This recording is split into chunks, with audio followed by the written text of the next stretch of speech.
How's it going, everyone? Welcome back. Bengals Dolphins. This is going to be one of the most interesting matchups of the year, I think, here. At least for the Cincinnati Bengals. The Miami Dolphins come in winners of 11 of their last 12. The hottest team in the NFL, taking off the Buffalo Bills last week. The team that was looked at as the unstoppable force in the NFL right now. Miami comes home, takes care of Buffalo, feeling pretty good about themselves. What's been really interesting about the NFL over the last year and a half now, though, is when we get a team where they say, hey, look at this team, they're the best team in the league, you can't stop them, you can't slow them down. Somebody comes in there and knocks them off, and they fall down that pedestal. And you have to love that about the NFL lately with the parity. And you have to wonder, what happens with Miami this week? Are they going to come in, and you worry about that sometimes, are they going to come in overly confident and feel too good about themselves winning this game and lose this game after beating Buffalo? Is there going to be a little bit of a hangover there? Or are they going to take that momentum against the Buffalo Bills, ride it into Cincinnati under the lights, and take care of the Cincinnati Bengals team that's still trying to figure things out? They beat the Jets last week. The offense started to look better. We've talked about this previously. The first 2 weeks, the Bengals just went up against some absolute dogs in Micah Parsons and TJ Watt, and the offensive line was going to struggle mightily because of it. The offensive line that's still trying to figure things out. They took a step in the right direction against the Jets. I think they continue to trend upward against the Miami Dolphins as this team offensive line continues to build some chemistry together and improve as the season continues here. And that's what I'm really going to be looking at for the Cincinnati Bengals here. Not worried much about the defense, what happens on the defensive side of the ball. I think they're going to give up some points. I think this is a team in the Miami Dolphins that plays really well.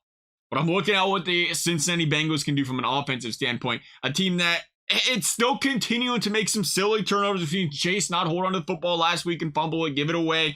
We've seen the interceptions in week 1. And they're going up against the Miami Dolphins defense that has been notorious these past couple of seasons for making the big turnovers and keeping its football team in games. We've seen it once again last week. 7-0 Bills. Looked a little shaky for the Dolphins. They didn't score. Josh Allen's going up and down the field on them. All of a sudden, his defense goes out there, gets a strip sack, puts this team right back in at 7-7. Could have been a completely different ball game. That doesn't happen. Allen goes down the field 14-0 to start. Can you imagine the script of this game if the defense doesn't make a big turnover like that early on in this football game? The Bengals need to be very careful with the football in this game. And I think we're going to look, again, you look at what this offensive line does. The more pressure Burrow's under, the harder time Mixon has to run the football, who has been struggling mightily this season to get some yards on the ground. The better chance you're going to see this Dolphins team come or clutch with a turnover. And you see this team get a couple turnovers. This game could get out of hand. When you look at the firepower that Miami Dolphins have on this offense, you got to find a way to slow down Tyreek Hill and Jalen Waddle. Good luck. Good luck. The good thing is, again, much like the Bengals, the Dolphins have a hard time running the football, averaging 3.3 yards per carry. So if there's anything the Bengals can do here, it's stop the run, something they've done well, and just hope Tua can make some mistakes, hope and force 2nd and 3rd and longs to get this team off the football field, which they're more than capable of doing.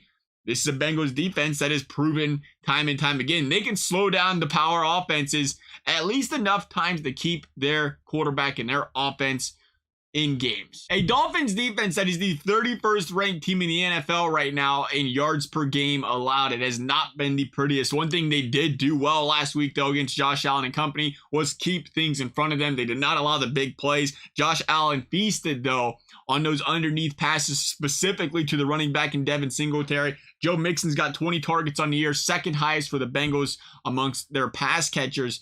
And you question, again, the offensive line and how important it is, because they got to be able to protect Joe Burrow for Mixon to be able to get out there and catch these passes. If he's got to stay back there in pass protection, that's going to play pretty heavily into this Dolphins defense if that was a weakness for him the week before. And that's where the things get interesting, because if the Bengals offensive line struggles a little bit and the Bengals start off slow like they notoriously have for this past year and a half, hey, they started off slow on Thursday Night Football against the Jaguars last year. Lucky to win. They got lucky to come out of that game alive there and winning it.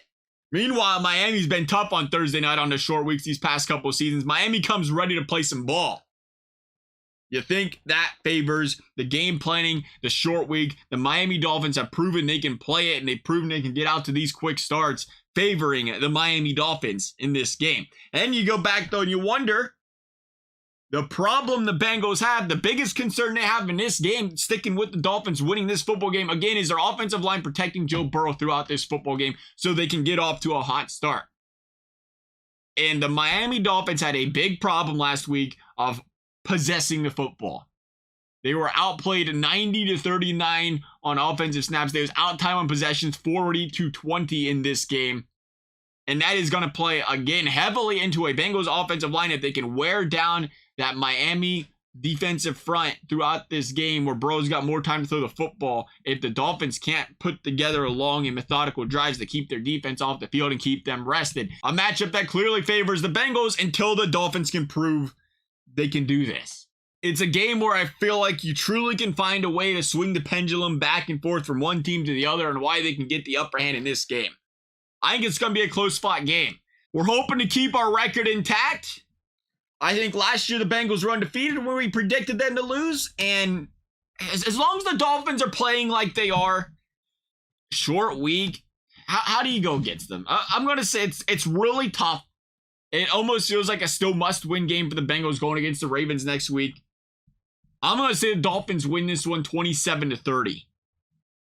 We'll see what happens. Love to hear your guys' thoughts. Thank you guys for watching. We'll see you next time.